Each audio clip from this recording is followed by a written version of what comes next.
I leave Africa.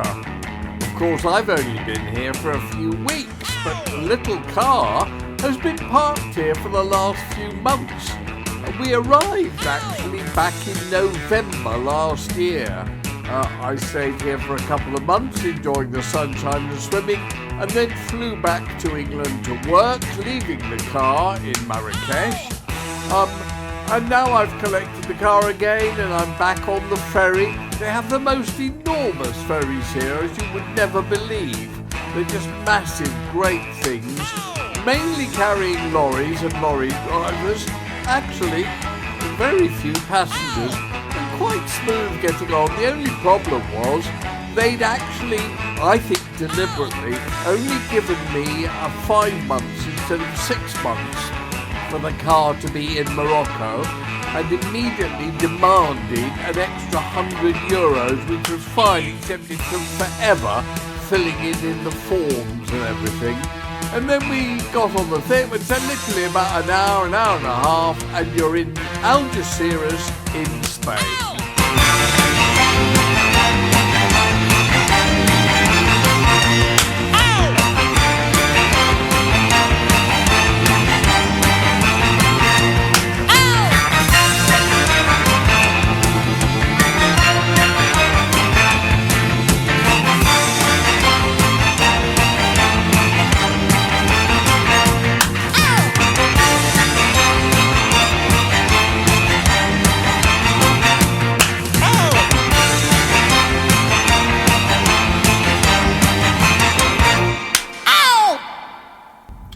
It's quite interesting, the price of petrol in Morocco to fill my tank up with the Rolls Royce costs 70 quid from empty.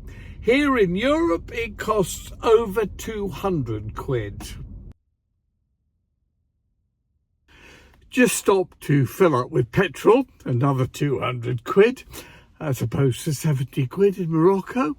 And I have to say, I've cleaned my windscreen in the front of the Rolls of, I suspect, most of the bug life of Europe, certainly all the bug life of Spain. As I've zipped along the Spanish motorways, they all appear to commit suicide at the front of my Rolls Royce. From Algeciras, it's a couple of hours' drive to my favourite city in Spain, Seville. You'll have seen me going on about it before in an earlier edition of A Victim Bites Back. And one of my favourite hotels in the world, the Alfonso 13 Hotel.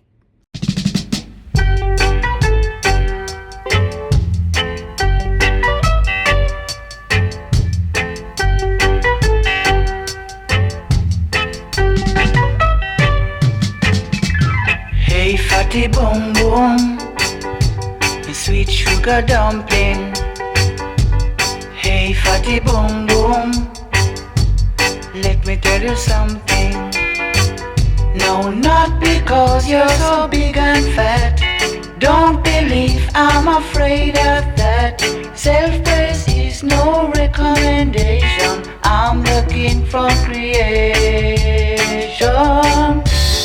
Hey fatty boom boom, sweet sugar dumpling. Hey fatty boom boom, let me tell you something. Though me that look like mouse on a $1 bread, I wouldn't stop trying till I drop down dead. Never let your big size fool you. The cooler day of the cool you.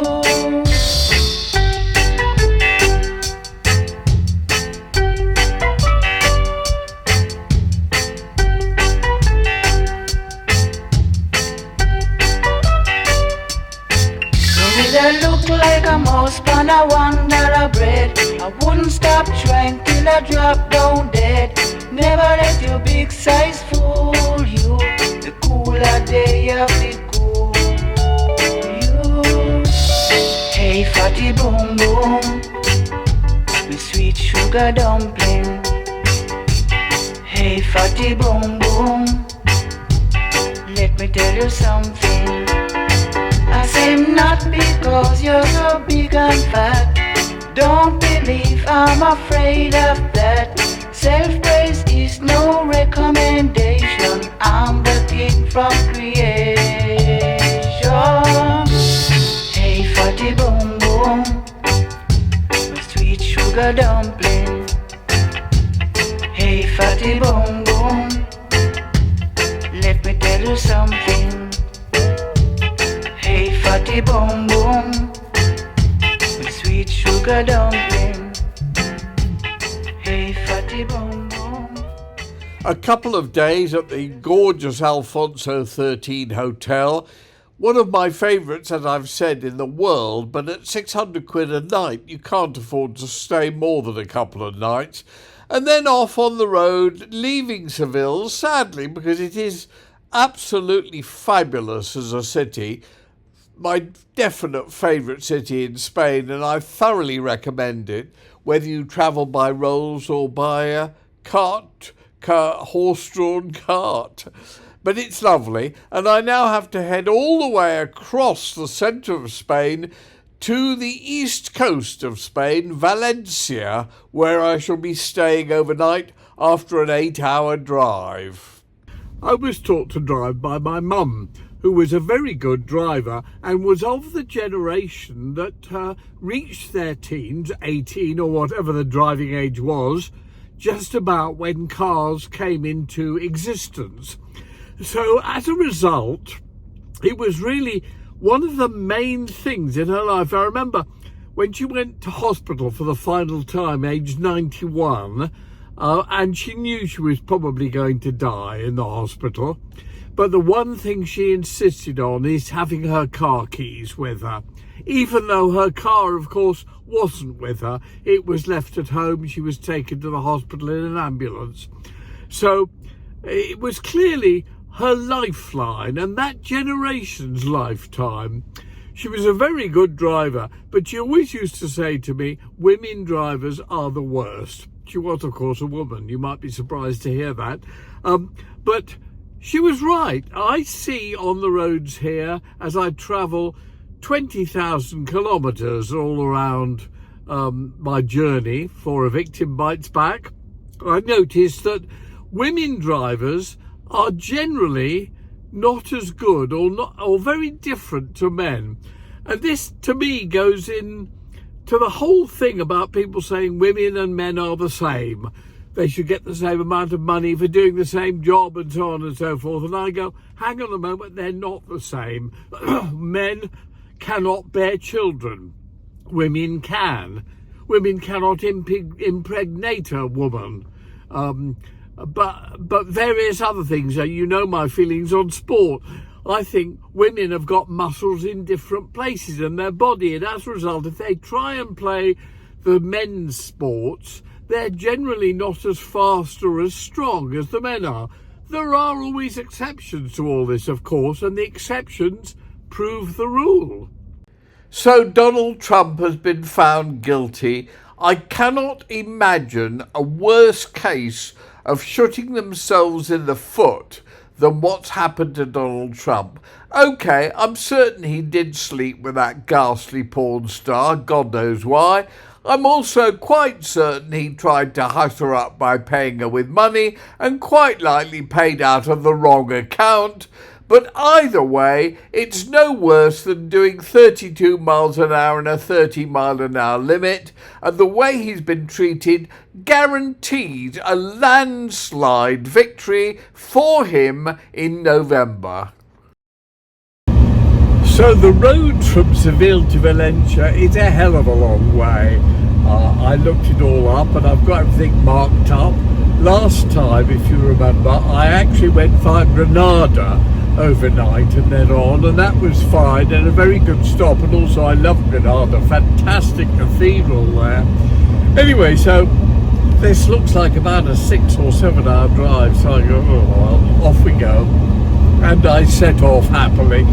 Quite interesting to see the roads. All of these motorways in Spain seem to be 2-lane motorways, which is odd. And I wondered to myself, how do they keep it up? Because there are no tolls on it. It's the only place in the world I've ever been where there are no tolls on the motorways. So I'm very odd, and I worked out why. Because almost every mile or so there is a service station, and it's not just a service station, it's a place with a sometimes gorgeous looking hotel and restaurant and everything. And I assume that the monies from those service station units pay for the upkeep of the roads. However, there are two main problems here. One is I noticed that at least 50% of the service stations are, if not run down, completely closed. Actually closed off. Ruined buildings, gorgeous luxury hotels with clearly broken glass windows and graffiti and all that. So that's the first thing. The second thing is the roads are not very well maintained, and quite often you come across a stretch of road where there's a large sign by it saying, apologies, the road surface is dreadful, do drive carefully. And some of them look as though they've been there for quite a long time. So rather than repair the roads, they just put signs up saying, these roads are fucked, avoid them. Can you believe all that?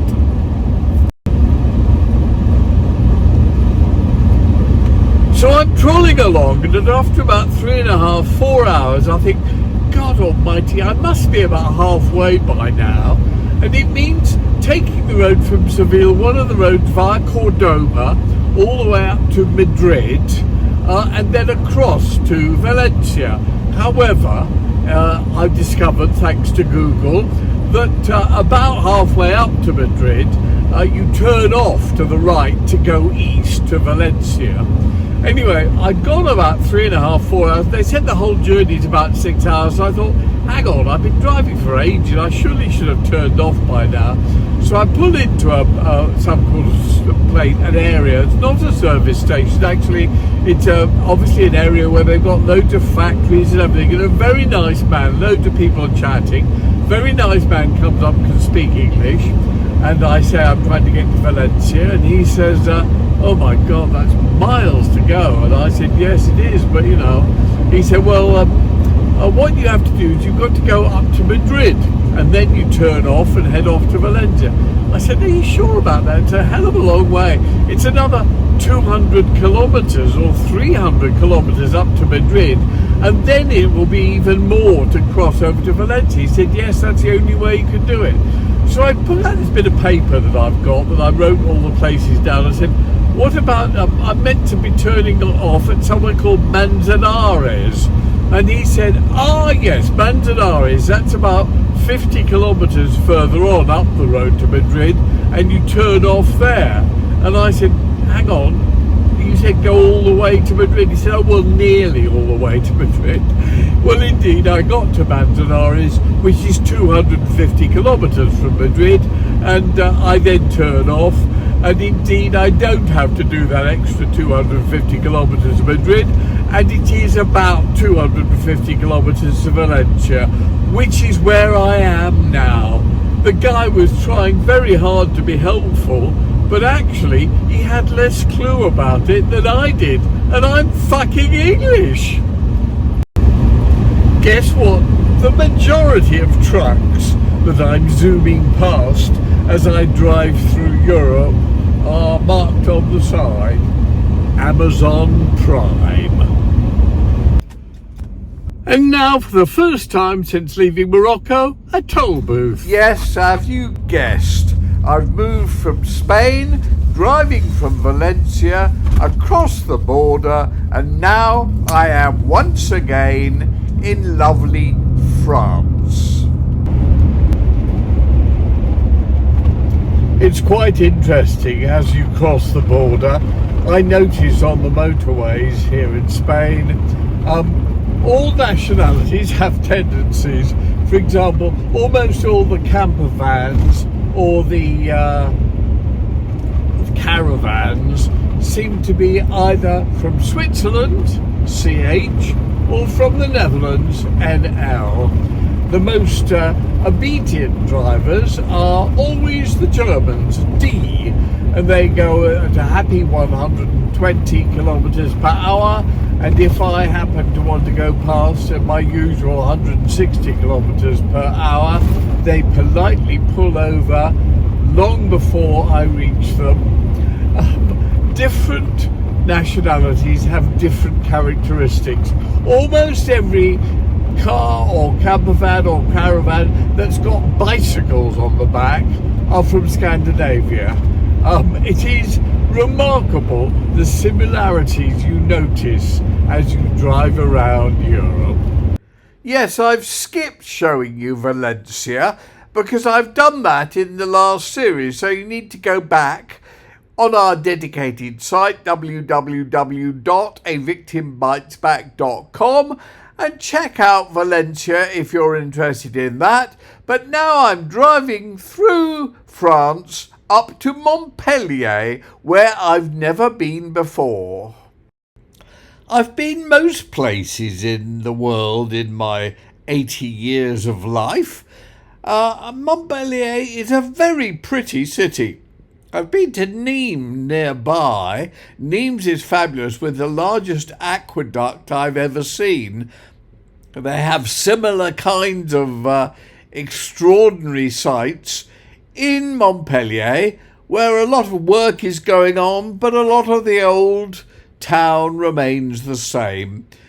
Thoroughly enjoyable visit to Montpellier.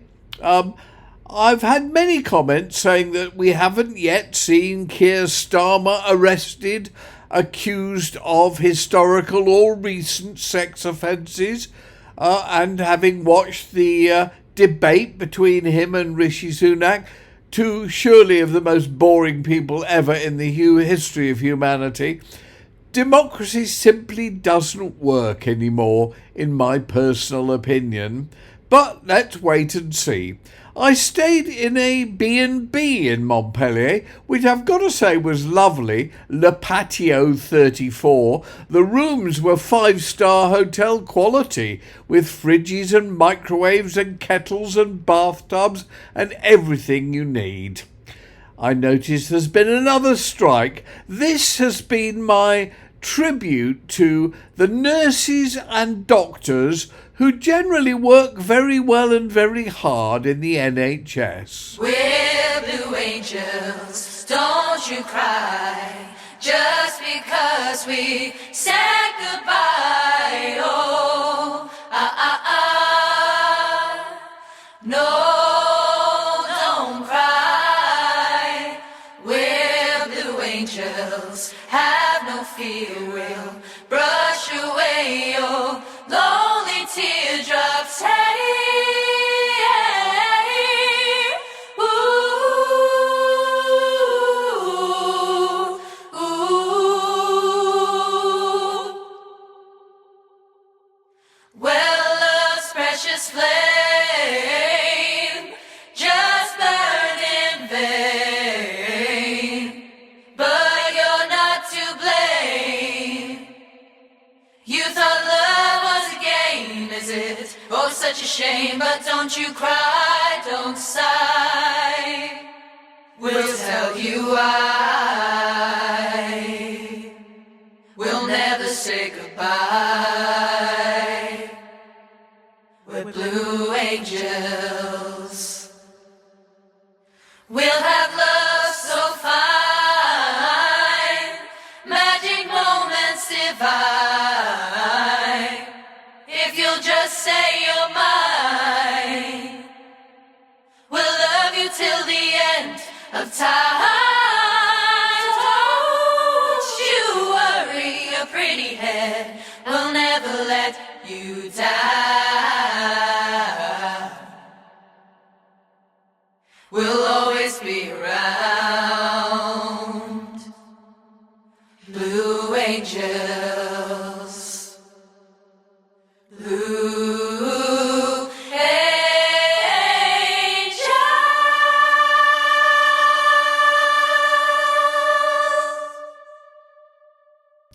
And so I leave Montpellier, which I thoroughly recommend if you want to make a visit, and head across France to Antibes in the south of France. I noticed Nigel Farage is standing for Parliament again. I bet he doesn't even get elected again. He's one of those characters, a bit like Donald Trump, who knows the value of publicity and controversy. And for that, at least he adds a little bit of life and interest and eccentricity to the campaign. Other than that, he's a spent force. Well, that's it for another episode of A Victim Bites Back. Do let me know if you find these rather travel-oriented trips boring or interesting, because an awful lot of what I tend to film when I'm stuck in one place for a while is more opinion on the news and films and various bits of music and so on and so forth. This one in particular, but also any other travel ones, tend to feature more on the travel in all the individual places. So I'm quite keen to find out what you like and what you don't like. Let me know either through email or on all the various sites, especially on YouTube, where you can leave comments underneath the video. See you next time around.